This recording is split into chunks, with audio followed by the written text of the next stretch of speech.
On peut aussi insérer un ou plusieurs éléments n'importe où dans la liste. Par exemple ici, mot est égal jambon, fromage, confiture, chocolat. Je vais ajouter l'élément miel à partir de l'indice 2. Il a ajouté ici l'élément miel. Et l'instruction mot entre crochets 5.2.5 va ajouter ces deux éléments de cette liste dans la liste mot, à la position 5. Donc, jambon, fromage, miel, confiture, chocolat, saucisson et ketchup. On peut aussi supprimer ou bien remplacer plusieurs éléments dans une liste. Par exemple ici mot 2.5 égale deux crochets vides, égale une liste vide. Donc l'affichage, il a supprimé miel, confiture et chocolat. Il a gardé jambon, fromage, saucisson et ketchup. Je peux remplacer plusieurs éléments. Par exemple ici mot 1 2.3 égale, il va remplacer ici deux éléments par un seul. Il a remplacé fromage et saucisson par salade. Dans cette instruction-là, mot 1, 2 points, il va remplacer à partir de l'indice 1 le reste de la liste. Donc ici, il a remplacé le reste de la liste par cette liste. Donc jambon, mayonnaise, poulet, tomate. On peut aussi courir une liste à l'aide de la boucle for, de la fonction range et la fonction len. Par exemple ici, preuve égale la raison du plus fort est toujours la meilleure.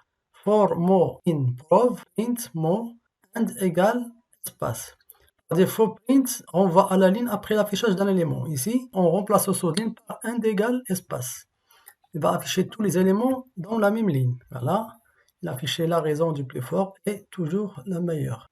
Si vous voulez parcourir une gamme d'entiers, il vaut mieux utiliser la fonction range avec l'instruction for. Par exemple ici, for n in range 10, 18, 3, la valeur de la variable n va être incrémentée de 10 à 18 avec un pas de 3.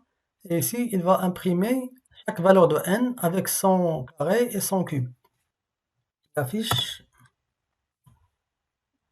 la valeur de n, son carré et son cube. Il est possible aussi de créer une séquence de nombres à l'aide de la fonction range. La fonction range génère par défaut une séquence de nombres entiers de valeurs croissantes et différents d'une unité. Si vous appelez range avec un seul argument, la liste contiendra un nombre commençant à partir de 0. Par exemple ici, range 10 génère des nombres de 0 à 9, c'est-à-dire range n va générer des éléments de 0 à n-1. Par exemple ici, liste range 10 va afficher une liste de 10 éléments entre 0 et 9. On peut aussi utiliser range avec 2 ou même 3 arguments séparés par des virgules, afin de générer des séquences de nombres plus spécifiques. Par exemple ici, liste range 5,13 va afficher à partir de 5 jusqu'à la valeur 13-1.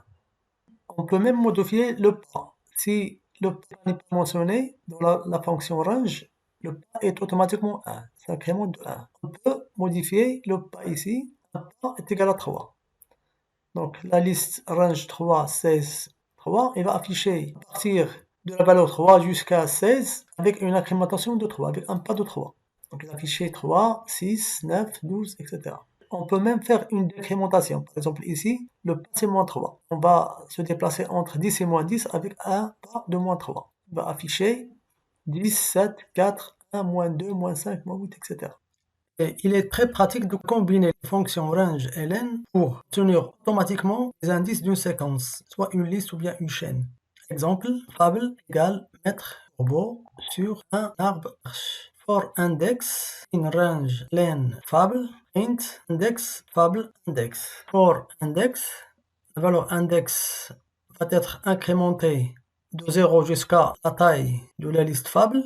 Print la valeur index et l'élément index de la liste fable. Donc on va voir ce qu'elle va donner. Voilà, il a donné la valeur de l'index et l'élément qui lui correspond.